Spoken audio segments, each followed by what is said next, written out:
final de este seminario estaba pensando en ver si era posible hacer algún recorrido, digamos, más bien retroactivo, ya que estuvimos hablando tanto de eso, ¿no? Y de cómo funciona el lenguaje y del inconsciente en ese sentido, aprovechando el tema que nos convoca. Bueno, va a ser ese mi intento, a ver si podemos ir para atrás y para adelante, ¿no? De acuerdo a las cosas que fuimos hablando. Habíamos estado hablando la primera vez, sobre todo la primera vez, de que bueno, el quehacer del analista y de las intervenciones y la interpretación tenían que ver con la palabra. Quería aclarar algo en relación a eso. Quería aclarar que no todas las intervenciones que hace el analista las hace hablando. Esto no quiere decir que no tengan que ver con el lenguaje, ¿no? Pero hay intervenciones que son intervenciones en acto que, bueno, no necesariamente tienen que ver con decir algo. Igual no me gustaría ponerme como a clasificar las intervenciones que existen. Diría, bueno, una intervención es algo que hace el analista, digamos, y que puede ser decir algo, o puede ser no decir algo, puede ser un silencio, puede ser un acto que se espera, digamos, que eso se dirija hacia alguna parte. Algunas preguntas que me habían hecho las veces anteriores, cuando terminábamos, eran en relación a si había, o cuál era, o si había diferencias entre lo que se llama intervención y lo que se llama interpretación. Bueno, voy a intentar contestar eso también de a poco, digamos, porque tiene, me parece, varias caras. Lo que diría es que quizás podríamos decir que hay intervenciones, que las intervenciones son de alguna manera cualquier cosa que haga el analista, lo quiera hacer o no lo quiera hacer, lo decida o no lo decida, pero que, digamos, en ese sentido cualquier cosa es una intervención, pero no cualquier cosa es una interpretación. Entonces, bueno, ahí ya tenemos dos categorías, ¿no? Tenemos la categoría de lo que es una intervención en general, en el sentido general, digamos, por ejemplo, lo que yo vengo a hacer acá también es una intervención.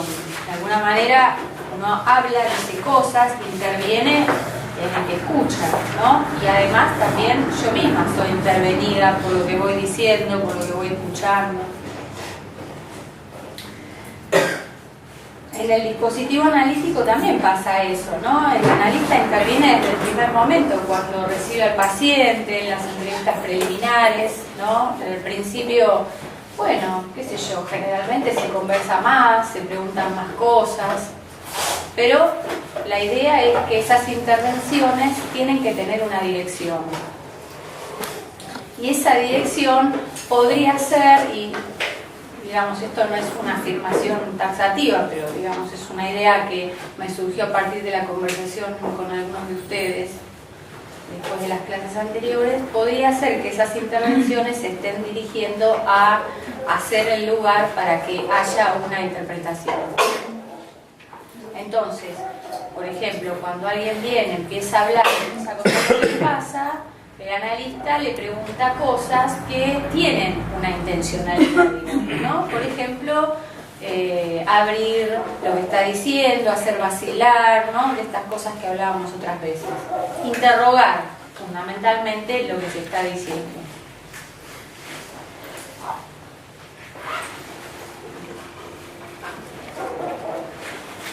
La diferencia, o digamos, una cosa que distingue fundamentalmente a la interpretación, y esto es freudiano y es lacaniano, digamos, ambos sostuvieron siempre que sabemos que algo fue una interpretación de acuerdo a los efectos que tuvo.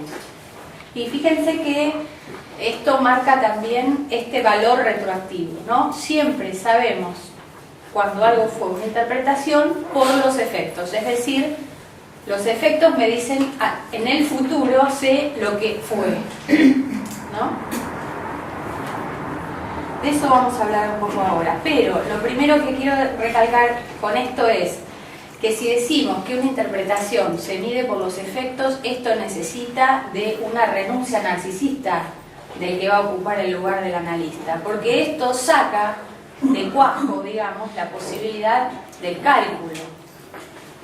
Es decir, de ninguna manera yo puedo decir, ahora voy a interpretar, siempre lo voy a saber después que lo hice por lo que ocurrió, con lo cual lo que yo decida o no decida en ese sentido, más allá de que a veces uno tiene algo pensado, no es que siempre todo sale así, digamos, ¿no? Como si uno no se diera cuenta. A veces, bueno, a veces pasa así, a veces algo que es una interpretación sorprende más, a veces sorprende menos, a veces tiene más que ver con el cálculo, a veces tiene que ver menos con el cálculo, pero en definitiva, como esto se mide por el efecto, el cálculo en realidad es imposible, porque yo no puedo saber qué es lo que va a pasar. Entonces, de acuerdo a lo que pasó, yo puedo saber lo que hice como analista.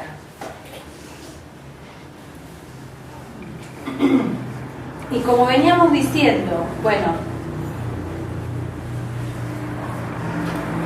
en esta lógica temporal, digamos, ¿no? Como lo estamos pensando, algo que ocurre en mi futuro me dice lo que fue, que eso se llama futuro anterior, es decir, uno dice habrá sido una interpretación cuando encuentra el efecto, ¿no?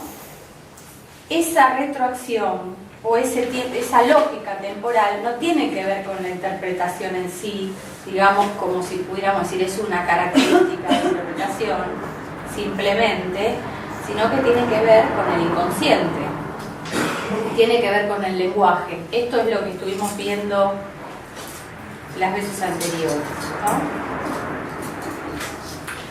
Pensando esto, entonces, en que la interpretación se mide por los efectos y que el efecto me va a decir a mí qué es lo que ocurrió, podemos pensar, como piensa Lacan en La dirección de la cura, que no hay interpretaciones correctas e interpretaciones incorrectas. ¿Hay interpretación o no la hay? Porque decir que una interpretación es incorrecta querría decir con que, bueno, tiene que ver con la intención que tenía el analista, digamos, o mejor dicho, la persona, ¿no? Y bueno, ahora le digo esto para que pase tal cosa, y me equivoqué. Bueno, si me equivoqué es porque no tiene nada que ver eso con una interpretación. Les leo una cita de La dirección de la cura, que no lo recomendé para leer para hoy, pero bueno, se me ocurrió en el transcurso de estar pensando en esta clase, de acuerdo a esto que veníamos hablando anteriormente. Lo pueden consultar si quieren, porque también habla mucho ahí de la interpretación. Dice así: ningún índice basta, en efecto, para mostrar dónde actúa la interpretación, si no se admite radicalmente un concepto de la función del significante, que capte dónde el sujeto se subordina a él hasta el punto de ser sobornado por él. Esto es de La dirección de la cura y los principios de su poder. Punto 2. ¿Cuál es el lugar de la interpretación? Luego dice que la interpretación, digamos, descifra, que también lo está diciendo en esta cita, ¿no?, en la diacronía de las repeticiones, la sincronía que provoca, que muestra el punto de falla en el otro. Lo dice así: para descifrar la diacronía de las repeticiones debe introducir en la sincronía de los significantes algo que haga posible su traducción, que muestre la función del otro, digamos, en el punto en que ésta desfallece. Su no garantía ante el significante. ¿Se acuerdan que estuvimos hablando de esto cuando hablamos del grafo del deseo? Está la cara diacrónica del significante, que es la cadena significante, donde eso habla, se encuentra con el código, que es el lugar del otro, y produce el mensaje antes, digamos, ¿no? En otro lugar, no donde habla, sino en otro lugar, le viene de otro lugar. ¿Qué muestra esto? Muestra que si lo que estoy diciendo produce un mensaje en otro lado, que también Lacan lo dice como recibir el mensaje en forma invertida, si esto ocurre es porque hay ahí una falla en el otro que hace que lo que diga no sé lo que digo, digamos, no me puede decir exactamente qué es lo que digo, es decir, no hay garantía de lo que estoy diciendo, el significante no tiene garantía de decir algo, ¿no? Entonces, la interpretación lo que debe hacer, según esta cita, digamos, una de las cosas que me parece a la que se dirige la interpretación, es a mostrar que esto funciona de esta manera. Cada vez que la interpretación tiene efecto, uno de los efectos que tiene, lo sepamos o no lo sepamos, es hacer, digamos, exponer, por decir así, la falla en el otro. La falta de garantía de lo que digo, con lo cual no hay un otro que garantice al sujeto.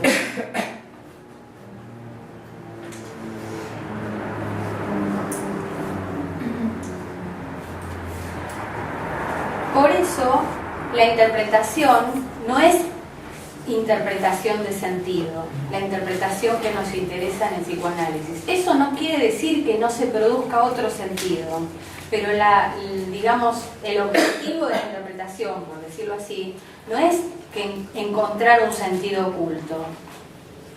Porque si yo hiciera eso, si yo diría, bueno, la interpretación es encontrar el sentido verdadero, por decir así, de lo que está diciendo alguien, podría creer que habría un sentido que fuera verdadero. Entonces, me parece que una de las cosas de las que se tiene que cuidar mucho el analista es de con su interpretación darle otro sentido. Eso no quiere decir que no se produzca el sentido nuevo, ¿no? Porque el sentido se va a volver a encontrar, porque es imposible vivir en el sinsentido permanentemente. Ahora vamos a ver cómo se podría operar, digamos, del lado del analista para que no ocurra, digamos, esta cosa tramposa, ¿no? Entonces, el efecto que se espera de la interpretación, en principio y fundamentalmente, es que a partir de esa interpretación surja algo nuevo. Eso nuevo puede ser un sentido nuevo, puede ser una idea nueva, pero en realidad lo importante es que es el hecho de que surja algo nuevo. Ese es el punto importante, no importa qué. Y entonces uno dice, bueno, pero ¿qué sería un efecto? ¿No? Porque un efecto, si uno se lo pone a buscar, lo encuentra. Digamos, qué sé yo, uno por ejemplo, si yo le digo a un paciente, pero qué boludeces que dice usted, el paciente se enoja, no viene más, es un efecto, digamos, ¿no? También le puedo decir, estoy de acuerdo en todo lo que dice, qué bien, usted tiene razón, su suegra es una bruja, y el paciente dice, quiero 20 veces por semana. Eso es un efecto, ¿no? Entonces, ¿cómo sé que algo es un efecto que me indica que lo que dije fue una interpretación y no un efecto que diga otra cosa?